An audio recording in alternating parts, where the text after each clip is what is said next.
Pembacaan firman Tuhan hari ini terambil dari Nahum pasal yang pertama, ayat yang pertama sampai dengan ayat yang ke-9.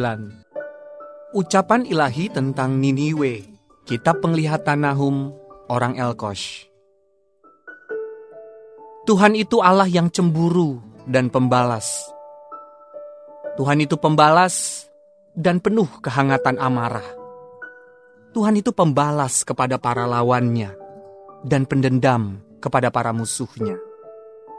Tuhan itu panjang sabar dan besar kuasa, tetapi Ia tidak sekali-kali membebaskan dari hukuman orang yang bersalah. Ia berjalan dalam puting beliung dan badai, dan awan adalah debu kakinya. Ia menghardik laut dan mengeringkannya, dan segala sungai dijadikannya kering. Basan dan Karmel menjadi merana dan kembang Libanon menjadi layu. Gunung-gunung gemetar terhadap Dia dan bukit-bukit mencair.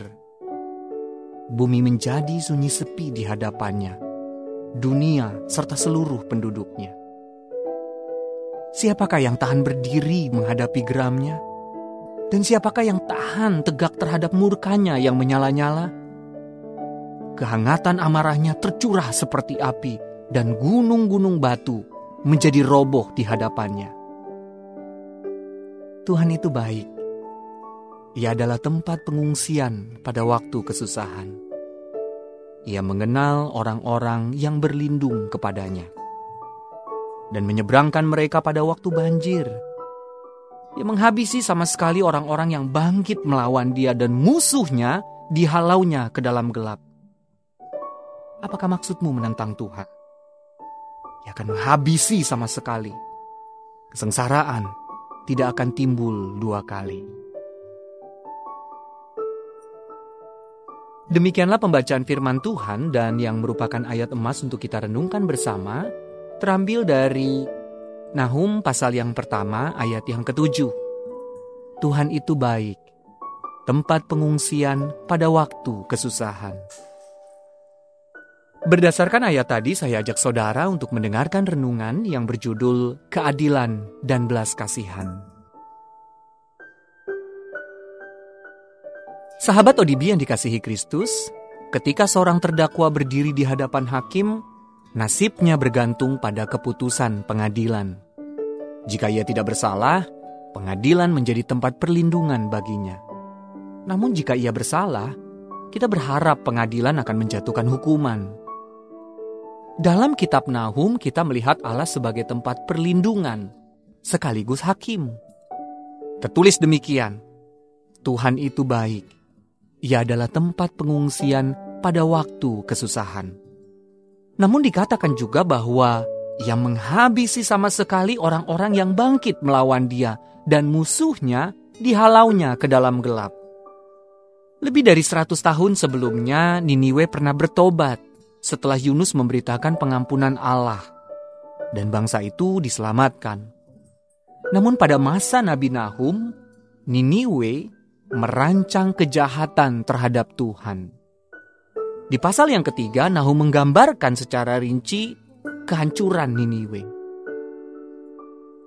Sahabat ODB yang dikasihi Kristus, banyak orang hanya mengenal satu sisi dari perbuatan Allah terhadap manusia, tanpa mengenal sisi lainnya. Mereka berpikir bahwa Allah itu suci dan semata-mata ingin menghukum kita, atau bahwa Allah itu penuh belas kasihan dan semata-mata ingin menunjukkan kebaikan. Yang benar adalah Allah itu hakim, sekaligus tempat perlindungan.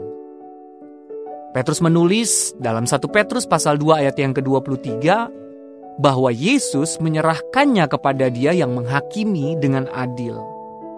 Hasilnya, Ia sendiri telah memikul dosa kita di dalam tubuhnya di kayu salib, supaya kita yang telah mati terhadap dosa hidup untuk kebenaran. Seluruh kebenaran tentang Allah merupakan kabar baik. Ia adalah hakim. Tetapi karena Yesus, kita dapat datang kepada Allah sebagai tempat perlindungan kita. Tuhan, Jangan biarkan kami merendahkan-Mu dengan melihat satu sisi saja dari peran-Mu dalam kehidupan kami.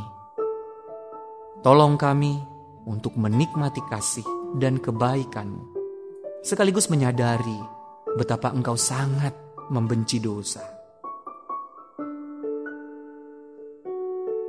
Sahabat ODB yang dikasihi Kristus, ingatlah, keadilan dan belas kasihan Allah bertemu di kayu salib. Mari kita satukan hati kita berdoa. Bapa yang baik, pagi hari ini kami menaikkan pujian syukur. Kami berterima kasih kepadamu, karena Engkau telah memberkati kami kembali melalui firman-Mu yang sudah kami baca dan yang telah kami renungkan bersama. Inilah kehidupan kami ya Tuhan, kami serahkan ke dalam tangan-Mu. Engkau Tuhan kami yang baik, Engkau Tuhan kami yang setia, yang akan menyertai kami sampai selama-lamanya. Terima kasih Tuhan Yesus. Sepanjang hari ini ya Tuhan, kami serahkan seluruh kehidupan kami ke dalam tangan-Mu. Dalam segala aktivitas pekerjaan kami yang akan kami kerjakan di sepanjang hari ini, Engkau akan menyertai kami lagi. Engkau akan menuntun kami. Engkau akan membuat berhasil apapun yang kami kerjakan. Dan Engkau Tuhan sumber berkat. Engkau akan memberkati setiap pekerjaan kami. Inilah yang menjadi doa kami pada pagi hari ini. Engkau Tuhan yang selalu mendengar, dan Engkau pasti akan menjawab setiap permohonan doa kami yang sudah kami naikkan kepadamu. Di dalam nama Tuhan Yesus Kristus. Haleluya. Amin.